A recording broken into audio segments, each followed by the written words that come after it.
पोरासारखा वागला पाहिजे, कळलं का? असं नाही का कोणाचं पण बघायचं ना घरात येऊन तेच करायचं. एसीचा रिमोट अवेलेबल आहे फ्लिपकार्टवरती, करू का ऑर्डर? अरे दादा 1 मिनटं तुला एक बोलू का? त्याला जर रिमोट आणायचा असेल ना नवऱ्याला, तर तो आत्ता पण घेऊन येईल तो रिमोट, पण त्याला नाही आणायचं.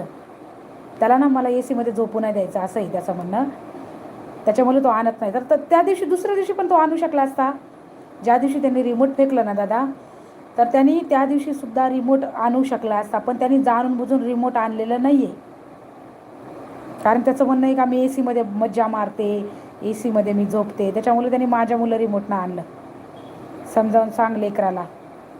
हो का वर्षू? हां समजून दादा किती वेळा सांगायचं, समजून समजून मी थकली. मग दुसरा पर्याय काय नाही माझ्याकडं. त्यांनी जाणून बुजून ना त्याचं म्हणणं असं आहे का तू आराम करतेस एसीमध्ये, दिवस रात्र झोपा काढतेस एसीमध्ये, मज्जा मारतेस, म्हणून त्यांनी जाणून बुजून रिमोट नाही आणलं. नाहीतर तो दुसऱ्या दिवशी पण आणू शकला असता. आज 7-8 महिने झाले